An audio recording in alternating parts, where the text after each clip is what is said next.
Hi welcome to Anuthanu life styles. ಹೇಗಿದ್ದೀರಾ? ಇವತ್ತಿನ recipe ಅಮ್ಮಮ್ಮಸ್ secret recipe curry leaves chicken. ಕರ್ಬೇವ್ ಚಿಕನ್ಗೆ ಏನೇನು ಫ್ರೈ ಮಾಡ್ಕೊಂಡಿರೋದು ಅಂದರೆ ಫ್ರೈ ಮಾಡಾಗೋಗ್ಬಿಟ್ಟಿದೆ ಆಗಲೇ. ಕರಿಬೇವು, ಇದೇನಿದು ಕೆಂಪು ಮೆಣಸಿನ್ಕಾಯಿ, ಪಲಾವ್ ಎಲೆ, ಮೆಣಸು, ಜೀರಿಗೆ, ಸೋಂಪು, ಆಮೇಲೆ ಇನ್ನೇನಮ್ಮ ಚಕ್ಕೆ, ಲವಂಗ, ಏಲಕ್ಕಿ ಇಷ್ಟು ಹಾಕಿ ಫುಲ್ಲು ಸ್ಮೆಲ್ ಬರೋವರೆಗೂ ರೋಸ್ಟ್ ಮಾಡ್ಕೊಂಡಿರೋದು. ಧನಿಯಾ ಕಾಳು, ಆಮೇಲೆ ಮಿಕ್ಸಿಲಿ ಏನಿದು ಶುಂಠಿ, ಬೆಳ್ಳುಳ್ಳಿ, ಹಸಿಮೆಣಸಿನ್ಕಾಯಿನ ಫುಲ್ಲು ಕೋರ್ಸಾಗಿ ಪೌಡ್ರ್ ಮಾಡ್ಕೋಬೇಕು. ಇದನ್ನು ತಣ್ಣಗಾದ್ಮೇಲೆ ಪೌಡ್ರ್ ಮಾಡ್ಕೋಬೇಕು. ನೆಕ್ಸ್ಟ್ ಹೇಳ್ತೀನಿ.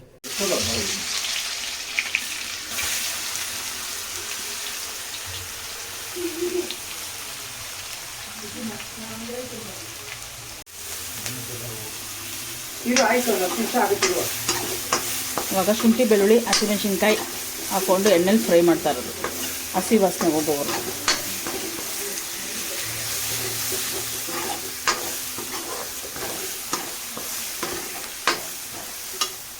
ಇವಾಗ ಇದು ಸ್ವಲ್ಪ ಫ್ರೈ ಆಗಿದೆ, ಹಸಿ ವಾಸನೆ ಹೋಗಿದೆ.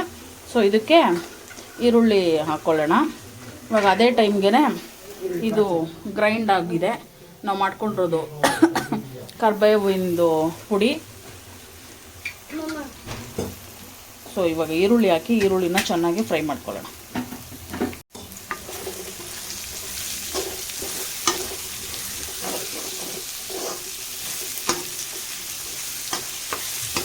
ಈರುಳ್ಳಿ ಇನ್ನೂ ಫೈನಾಗಿ ಚಾಪ್ ಆಗಬೇಕಾಗಿದೆ. ಈ ಮಧ್ಯದಲ್ಲಿ ಹಾಕು ಬಿಡು, ಸಾಕ್ಬಿಡು.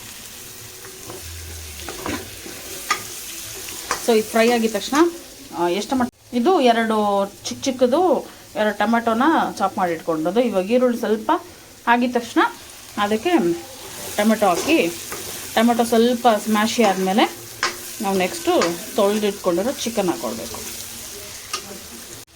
ಟೊಮೆಟೊ ಹಾಕ್ಕೊಂಡೆ, ಇವಾಗ ಕಟ್ ಮಾಡಿ ಇಟ್ಕೊಂಡಿದ್ದು. ಇವಾಗ ಅದಕ್ಕೇ ಅರ್ಶಿನದ ಪುಡಿನೂ ಮತ್ತು ಸಾಲ್ಟ್ ಇವಾಗಲೂ ಹಾಕ್ಕೋಬೋದು, ಬೇಕಾದ್ರೆ ಚಿಕನ್ ಹಾಕಿದ್ಮೇಲೆ ಹಾಕ್ಕೋಬೋದು. ಇವಾಗ ಇದಕ್ಕೆ ನೆಕ್ಸ್ಟು ಇಂಗ್ರೀಡಿಯೆಂಟ್ ಚಿಕನ್. ಸಾಲ್ಟ್ ಇದಕ್ಕೆ ಹಾಕಾಯಿತು, ಆಮೇಲೂ ಹಾಕ್ಕೋಬೋದು, ಇವಾಗಲೂ ಹಾಕ್ಕೋಬೋದು.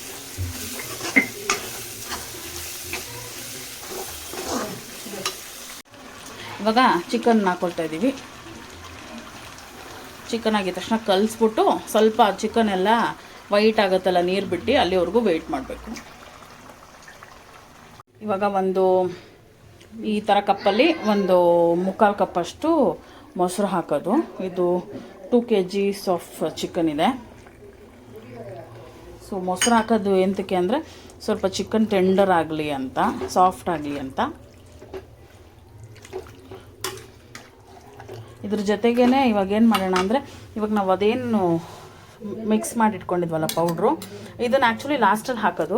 ಅದು ಚಿಕನ್ ಫುಲ್ಲು ಫ್ಲೇವರ್ಫುಲ್ ಆಗಿರಲಿ ಅಂತ ಇವಾಗಲೇ ಒಂದು 3-4 ಸ್ಪೂನಷ್ಟು, ಅಂದರೆ ನಾವೇನು ಪೌಡ್ರ್ ಮಾಡಿ ಇಟ್ಕೊಂಡಿದ್ದೀವಲ್ಲ ಅದರಲ್ಲಿ ಅರ್ಧ ಪೌಡ್ರ್ ಇವಾಗ ಹಾಕ್ಬಿಡೋಣ. ಅದು ಸ್ವಲ್ಪ ಚಿಕನ್ ಫ್ಲೇವರ್ ಇಟ್ಕೊಳ್ಳಿ ಅಂದರೆ ಅದರಲ್ಲಿ ಇನ್ಫ್ಯೂಸ್ ಆಗಲಿ ಅಂತ. ಇದು ಹೊಸ ರೆಸಿಪಿ, ಫಸ್ಟ್ ಟೈಮ್ ಟ್ರೈ ಮಾಡ್ತಾ ಇರೋದು. ಇವತ್ತು ನನ್ನ ಕುಕ್ಕಿಂಗ್ ರೆಸಿಪಿ ಬಂದು ನಮ್ಮ ಅಮ್ಮ ಮನೇಲಿ. ಅಂದರೆ ಏನು ಪೌಡ್ರ್ ಮಾಡಿ ಇಟ್ಕೊಂಡಿದ್ದೀವೋ ನಾವು ಅದನ್ನು ಹಾಫ್ ಇವಾಗಲೇ ಹಾಕ್ಕೊಂಡ್ಬಿಡೋಣ. ಹಾಫ್ ಹಾಕ್ಕೊಂಡು ಚೆನ್ನಾಗಿ ಚೆನ್ನಾಗಿ ಮಿಕ್ಸ್ ಮಾಡಿ ಕ್ಲೋಸ್ ಮಾಡಿ ಇಟ್ಬಿಡ್ತೀವಿ. ಇನ್ನೇನು ಎಂಡಿಂಗಲ್ಲಿ ಸ್ವಲ್ಪ ಎಲ್ಲ ಚಿಕನ್ ಬೆಂದೋದ್ಮೇಲೆ ಇನ್ನು ಮಿಕ್ಕಿದ್ದು ಏನು ಪೌಡ್ರ್ ಇದೆಯೋ ಇದರಲ್ಲಿ ಅದನ್ನು ಹಾಕ್ಕೊಂಡ್ಬಿಡೋಣ. ಆ್ಯಕ್ಚುಲಿ ಇದು ಟ್ರೈ ಮಾಡಿ ಹೊಸ ರೆಸಿಪಿ. ನಾನು ಟ್ರೈ ಮಾಡಿದ್ಮೇಲೆ ತಿಂದು ಟೇಸ್ಟ್ ನೋಡಿದ್ಮೇಲೆ ನಾನು ನಿಮಗೆ ಲಾಸ್ಟಲ್ಲಿ ಹೇಳ್ತೀನಿ ಟ್ರೈ ಮಾಡೋ ರೆಸಿಪಿನ ಇಲ್ಲ ಬೇಡನಾ ಅಂತ. ನೋಡಿ ಅರ್ಧ ಬೆಂದಿದ್ದಕ್ಕೆ ಈ ಮೂಮೆಂಟಲ್ಲಿದೆ. ನಾವೇನು ಒಂಚೂರು ನೀರು ಹಾಕಿಲ್ಲ, ಎಲ್ಲ ಈ ಚಿಕನಲ್ಲೇ ಬಿಟ್ಟಿರೋದು. ಸೊ ಇದು ಫುಲ್ಲು ಡ್ರೈ ಆಗಬೇಕು. ಫುಲ್ ಡ್ರೈ ಆದಮೇಲೆ ಇನ್ನು ಇವಾಗ ಸ್ವಲ್ಪ ಪೌಡ್ರ್ ಉಳಿಸ್ಕೊಂಡಿದ್ವಲ್ಲ ಅದು ಹಾಕ್ಬಿಟ್ರೆ ಫುಲ್ ಡ್ರೈ ರೋಸ್ಟ್ ಆಗಿಬಿಡ್ತೀವಿ. ಈ ಕಡೆ ಸಾಂಬಾರು ಆಗ್ತಾ ಇದೆ. ಸಾಂಬಾರಿಗೆ ಡ್ರೈ ಫ್ರೈ ಸೂಪರಾಗಿರುತ್ತೆ. ಚಿಕನ್ ಫ್ರೈ ವಿತ್ ಬರೀ ಬೇಳೆ ಸಾಂಬಾರು. ಸೊ ಇವಾಗ ಚಿಕನ್ ಬೆಂದೋಗಿದೆ, ಡ್ರೈ ಆಗಬೇಕು ಅಂದ್ಬಿಟ್ಟು ಇವಾಗ ಏನು ಮಿಕ್ಕಿದ ಪುಡಿ ಇದೆಲ್ಲ ಅದು ಫುಲ್ ಹಾಕ್ಬಿಡೋಣ.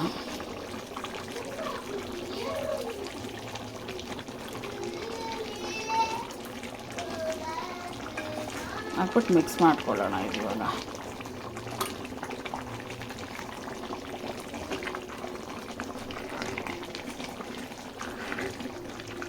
ಫುಲ್ ಪುಡಿ ಹಾಕಿದ್ಮೇಲೆ ಈ ಕಲರ್ ಬಂತು. ಇದೇ ಡ್ರೈ ಆದರೆ ಎಷ್ಟು ಚೆನ್ನಾಗಿರುತ್ತೆ ನೋಡಿ ಅಲ್ಲ.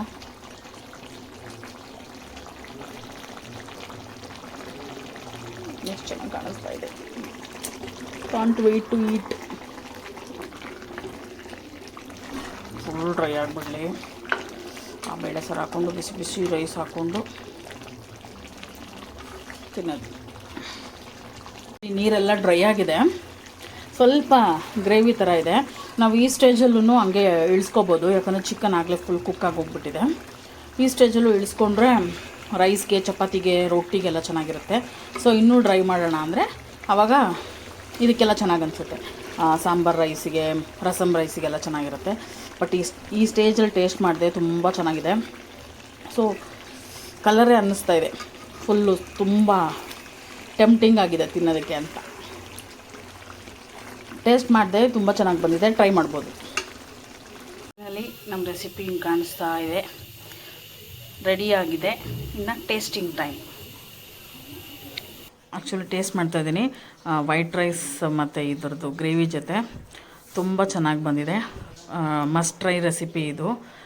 ಟ್ರೈ ಮಾಡಿ. ನಮ್ಮ ಚಾನಲ್ನ ಫಾಲೋ ಮಾಡಿ, ಸಬ್ಸ್ಕ್ರೈಬ್ ಮಾಡಿ, ಲೈಕ್ ಮಾಡಿ, ಶೇರ್ ಮಾಡಿ. ಬಾಯ್.